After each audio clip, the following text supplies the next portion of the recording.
Muito bom. Uma alegria estar aqui junto a vocês, essa igreja amada. E nós vamos hoje continuar o texto que o pastor Pedro, estava em Filipenses. E vamos hoje, a partir do capítulo 1, versículo 27, e vamos do 27 ao 30, tá bom? Eu queria orar brevemente antes e a gente começa, ok? Deus amado, muito obrigado pela vida da tua igreja, pelo teu cuidado conosco. Peço que o teu Santo Espírito produza em nós um coração submisso à tua vontade e que o teu Santo Espírito continue trabalhando e tornando o nosso coração sensível à tua palavra, Pai. Pedimos a tua direção em nome de Jesus. Amém. Amém? Joia. Queridos, vou pedir para você abrir a sua Bíblia, Filipenses capítulo 1, e eu vou começar a ler aqui a partir do verso 27. Vivei, acima de tudo, por modo digno do Evangelho de Cristo, para que, ou indo ver-vos, ou estando ausente, ouça, no tocante a vós outros, que estáis firmes em um só Espírito, como uma só alma, lutando juntos pela fé evangélica, e que em nada estáis intimidados pelos adversários, pois o que é para eles prova evidente de perdição é, para vós outros, de salvação, e isto da parte de Deus. Porque vos foi concedida a graça de padecerdes por Cristo, e não somente de crerdes nele. Pois tendes o mesmo combate que vistes em mim, e ainda agora ouves o que é meu. O versículo 27, ele começa com Paulo fazendo um apelo. Paulo fazendo um apelo muito interessante, muito especial aqui. Obrigado, linda. Valeu. A Isabel veio trazer água para mim aqui. Desculpa, queridos. Molhar a boca é bom. E o texto começa dizendo sobre viver. Vivam. Há uns anos atrás, eu li um livro chamado Instrumentos nas Mãos do Redentor.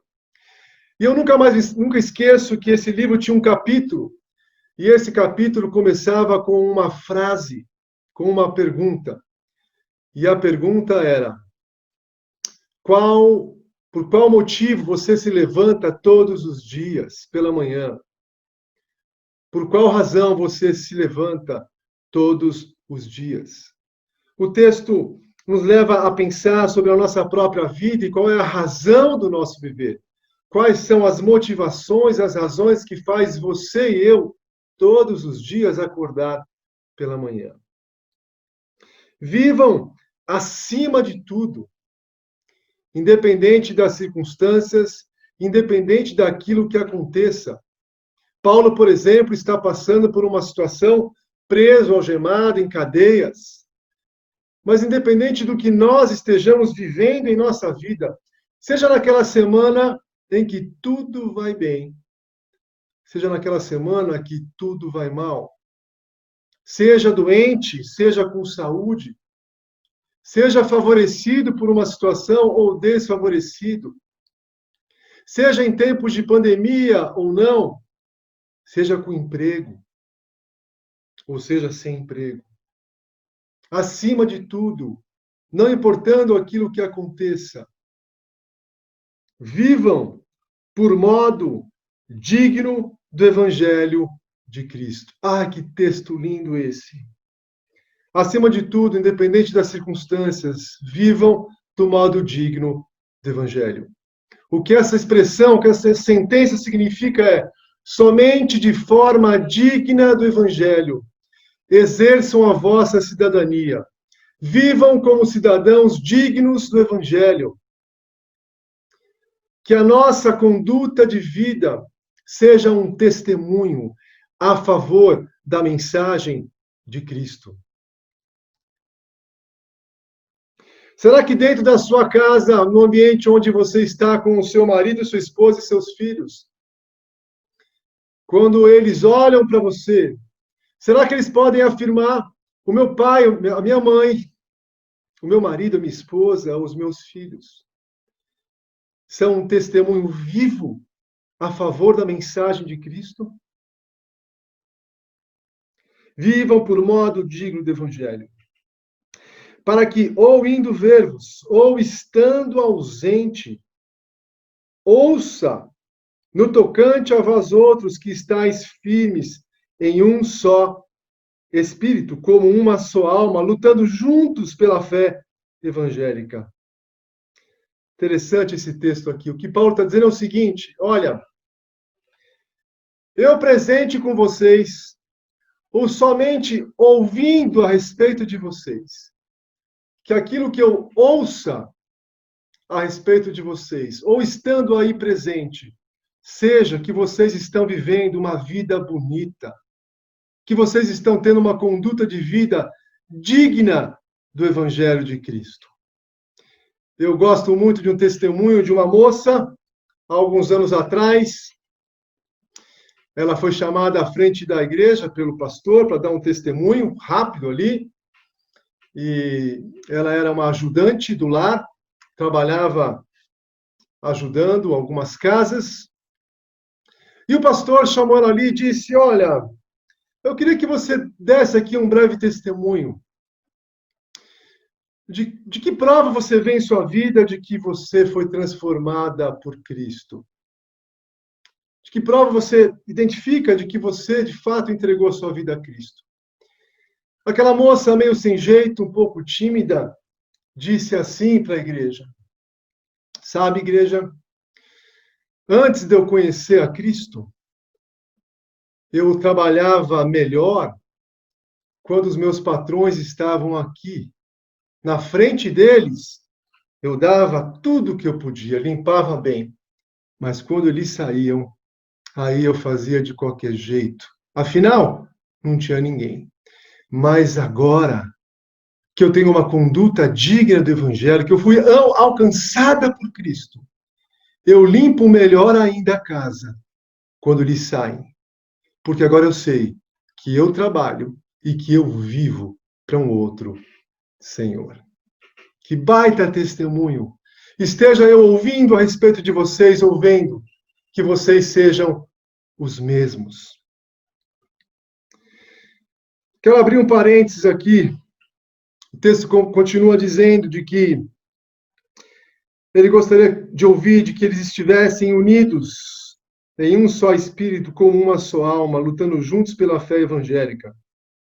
Eu quero abrir um parênteses aqui e eu não sei se tem coisa mais alegre, eu não sei se há algo que produz mais alegria no coração de um pastor. Diz aí depois você, Pedro. Do que ver a sua igreja vivendo junta, unida, uma conduta bonita de vida.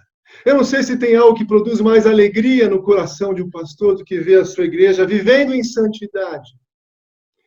Eu não sei se tem algo que produz mais alegria no coração de um filho ou de uma filha, de olhar para os seus pais e ver-os unidos vivendo.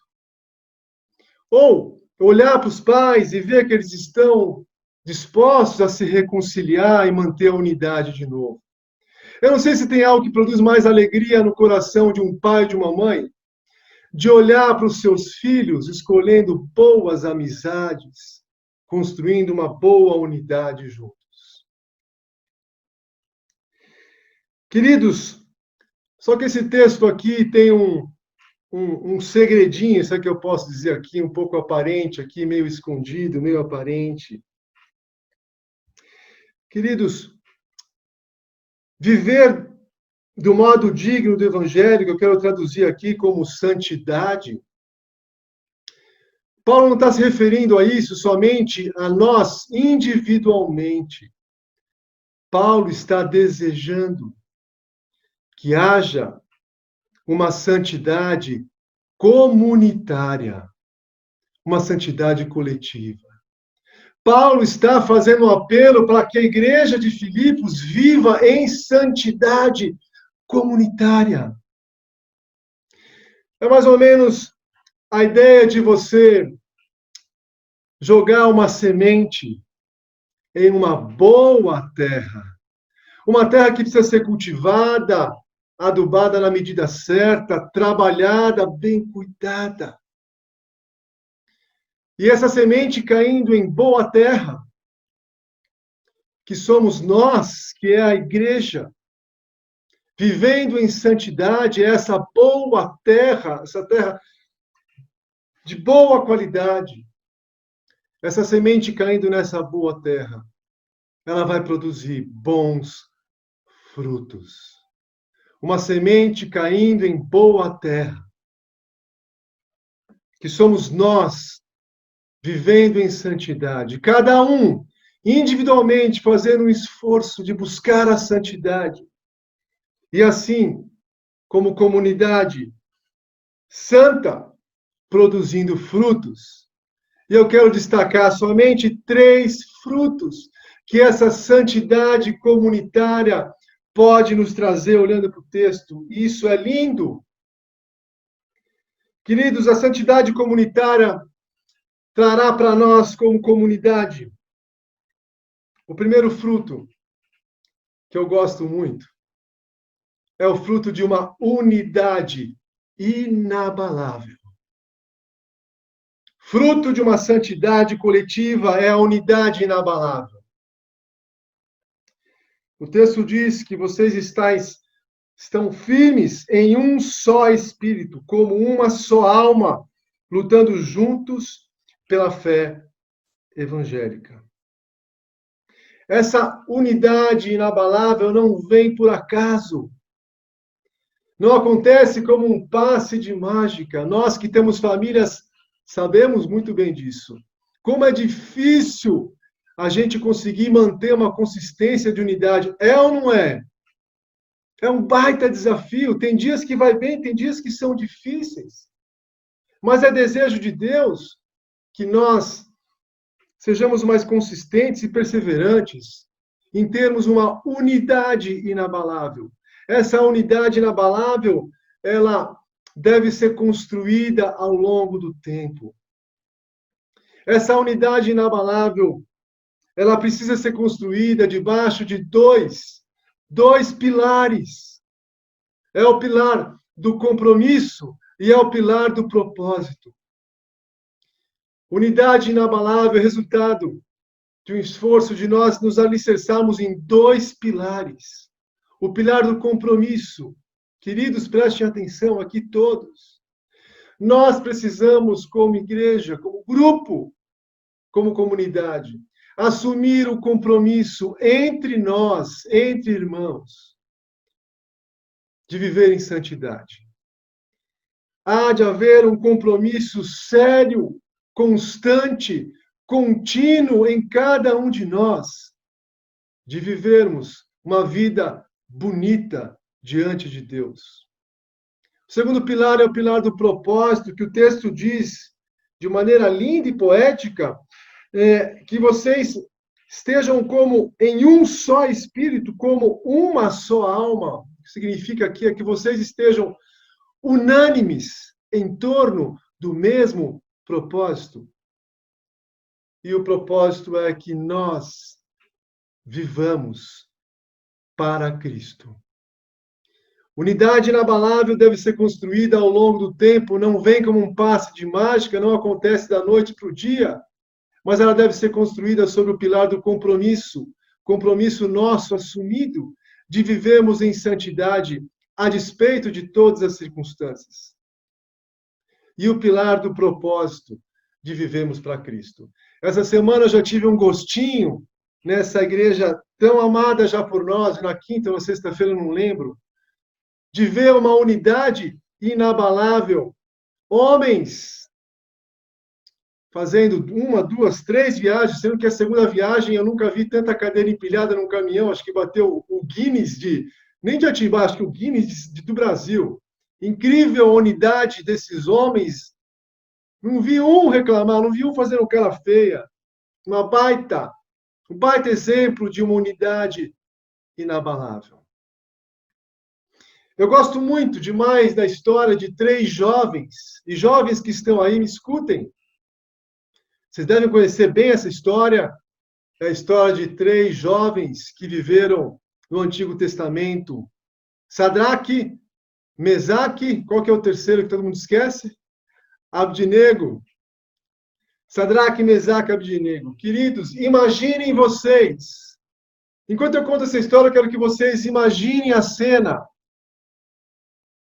Esses jovens estão ali, por causa do cativeiro babilônico, vivendo em terra estrangeira, Babilônia. E, de repente, o rei Nabucodonosor, ele estabelece uma lei. E ele diz: levantarei uma estátua de ouro representando a mim como Deus, 27 metros de altura. Essa estátua fica pronta. E a lei diz que quando as trombetas tocarem, todos devem se prostrar diante da minha imagem e me adorar. Vocês conhecem a história? Que baita história!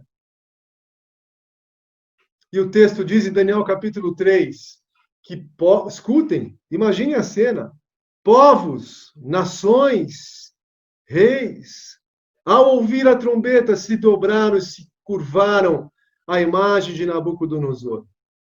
Porém, haviam 3 jovens que não o fizeram. Enfurecidos, os líderes caldeus chegaram para Nabucodonosor, disseram o que havia acontecido, eles foram chamados. Vocês estão comigo na cena? Estão comigo na história?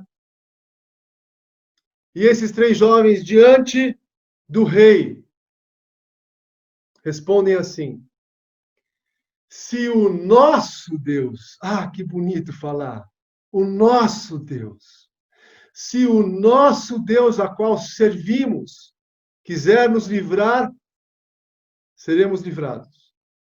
Mas se ele não quiser, saiba você, que nós não adoraremos a sua imagem. O nosso Deus, queridos, nós como comunidade podemos dizer sobre o nosso maravilhoso Deus. O texto termina de uma maneira maravilhosa, os 3 sendo jogados na fornalha ardente, sendo aquecida 7 vezes mais. E o rei começa a olhar e percebe, tem mais um ali, tem o 4º ali, eu só joguei 3. E ali a gente tem uma possível aparição pré-encarnada de Cristo, junto aos 3 na fornalha ardente. Queridos, Deus nos chama a uma unidade inabalável. Essa santidade comunitária vai produzir frutos. E o primeiro deles é uma unidade inabalável, que precisa ser construída ao longo do tempo. Estamos prontos para isso? Você mulher, você homem, você jovem, você criança, está disposto a olhar para a nossa igreja e dizer: eu quero assumir esse compromisso de viver em verdade, em lealdade e santidade, que as nossas conversas, as nossas brincadeiras, o nosso convívio seja permeado por santidade. E que o nosso propósito seja somente um: viver por Ele e para Ele. Mas tem mais um fruto, o segundo fruto de uma santidade comunitária, que eu gosto muito também. É o fruto de ter coragem para lutar. Como a gente vive uma geração, desculpa falar, de homem frouxo. Homens frouxos perderam a bravura. Ou, pior, muitas vezes tem coragem para defender causas carnais, causas que não são de Deus, mas diante de causas de Deus, se acovardam e fogem. Queridos, o segundo fruto de uma santidade comunitária é ter coragem para lutar. O texto diz no final do versículo 27, lutando juntos pela fé evangélica, e que em nada estáis intimidados pelos adversários. Conversando com o pastor Pedro essa semana, a gente tem tido conversas muito boas. E ele disse, Dan, eu, estudando ali no mestrado, o professor, o pastor, nos trouxe a ideia, o conceito que em Gênesis 3,15, quando Deus diz para a serpente ali, eu porei inimizade entre ti e a mulher, entre a sua descendência e o seu descendente. Ali a ideia é que o próprio Deus, colocou inimizade entre Satanás e os seus seguidores e entre Cristo e nós, aqueles que amamos e seguimos ao Senhor. Por isso, é absolutamente normal, é absolutamente esperado que todos aqueles que vivam em santidade tenham oposição, intimidação, né? Tenham adversários. Eu me lembro na faculdade em 90 e estou ficando velho mesmo, em 95, primeiro semestre eu quis começar a montar um grupo de estudo ali, tinha uma cantina ao lado ali e eu entreguei uns panfletos, quis começar um estudo bíblico, primeiro ano de faculdade, primeiro semestre, e a zombaria que eu recebi do pessoal passando na rua, ali bebendo cerveja e me criticando e dando risada. Me lembro também depois, mais anos para frente, em que meus pais tinham uma academia, eu comecei a dar aula ali, e toda quinta-feira começava um estudo bíblico em que eu pregava para os alunos. Como foi difícil começar aquilo. Quanta zombaria. Queridos, Deus nos chama a sermos corajosos para defender a causa de Cristo. É absolutamente normal, é esperado, dentro até da nossa própria família. Nós recebemos oposição assim que a gente decide viver uma vida bonita diante de Deus, uma vida digna do Evangelho. Nós precisamos ter coragem para se posicionar ao lado de Cristo, coragem para não se acovardar diante das intimidações, coragem para jamais negociar a verdade. Me lembro de alguns anos atrás, no cursinho, uma história lá do cursinho do Objetivo, lá em São Paulo. Aquela sala cheia de cursinho, quem já esteve em cursinho sabe, especialmente nos anos anteriores, não sei como é que é hoje, mas aquela sala lotada de uns 150 jovens. E aí o professor, no meio da aula, não sei por que razão, ele faz a seguinte pergunta para todos os 150 que estavam lá. Queria fazer uma pergunta para vocês aleatória, queria perguntar aqui para vocês. O que é o mais importante na sua vida? E ali começaram a levantar a mão, e um levanta e diz, olha, a coisa mais importante para a minha vida, na minha vida, é eu construir uma carreira sólida. Um outro mais doidinho levanta e diz, olha, a coisa mais importante para mim é eu conseguir conquistar as meninas mais bonitas quando eu saio à noite. Aí um outro levanta, a coisa mais importante na minha vida é conseguir chegar antes dos 30 anos com o meu primeiro R$1 milhão. Que ali, de repente, um jovem no cantinho da sala se levanta de maneira tímida, estica a mão e diz, professor, a coisa mais importante na minha vida é eu ter entregue a minha vida a Cristo e agora servir a Ele como meu único Senhor e Salvador. E aí um silêncio entre os 150 jovens. Um jovem corajoso, disposto a se posicionar em meio ao mundo. Horas depois, no intervalo, o supervisor do cursinho Objetivo chamou esse jovem e disse, rapaz, eu nem religioso sou, mas eu admiro a sua coragem. Você teve muita coragem. E ali esse jovem, aproveitando a oportunidade, prega o evangelho para este supervisor e diretor do cursinho. Queridos, preste atenção. o texto diz que nós não estamos lutando por qualquer razão.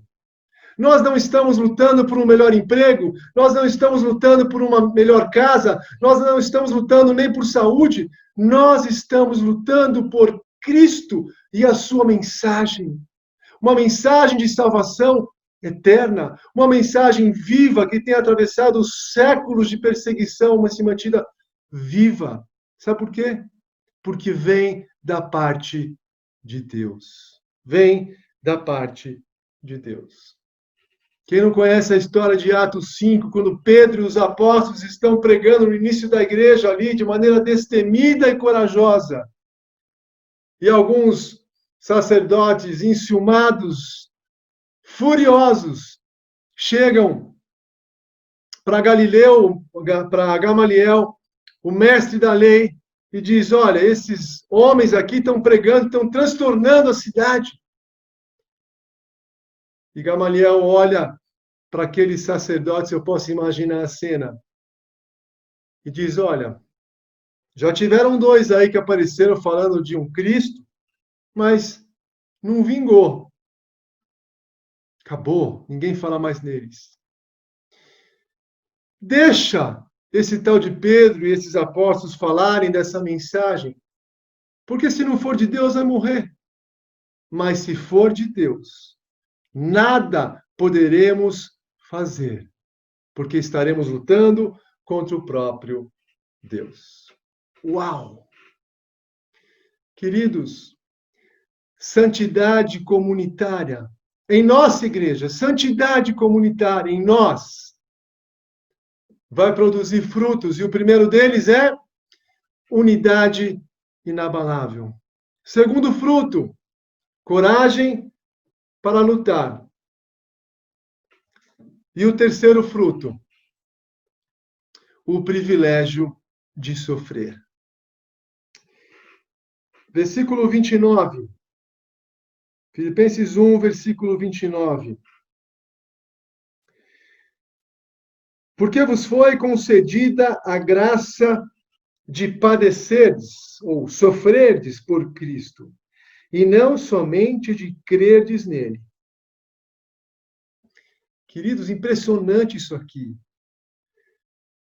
Impressionante isso aqui. A pergunta que vocês devem estar falando aí, se pensando, é: por quê? Por que é um privilégio sofrer por Cristo?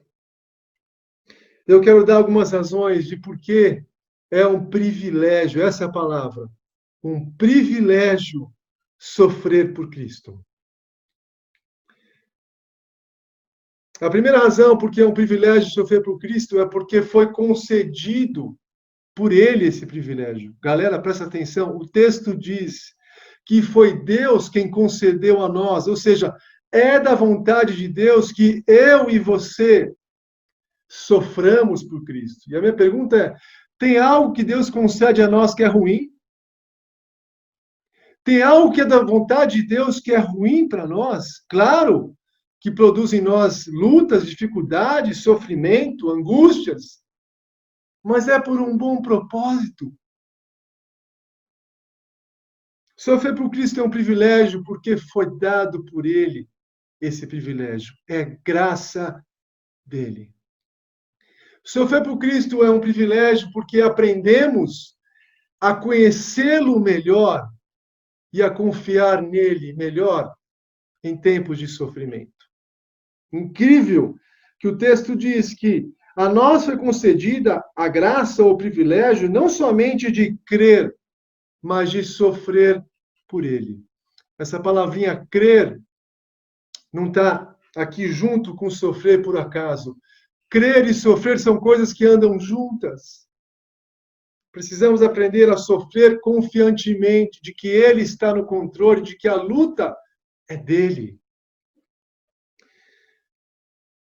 Sofrer por Cristo é um privilégio porque foi concedido por Ele, é graça dele. Sofrer por Cristo é um privilégio porque aprendemos a conhecê-lo e confiar melhor nele em tempos de sofrimento. E por fim, sofrer por Cristo é um privilégio porque a santidade se desenvolve melhor em ambientes de adversidade e sofrimento. Eu vou repetir. Sofrer por Cristo é um privilégio, porque a santidade se desenvolve melhor em ambientes de adversidade e sofrimento. Estou certo que aqui essa igreja querida e amada já passou juntos por momentos de sofrimento. Especialmente em ver irmãos queridos sofrendo de algo, especialmente de saúde.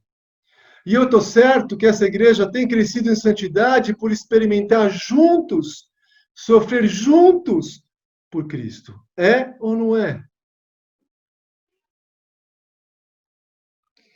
Queridos, sofrer por Cristo é um privilégio, porque foi Ele que nos deu esse privilégio, e tudo que Deus faz e nos dá é bom.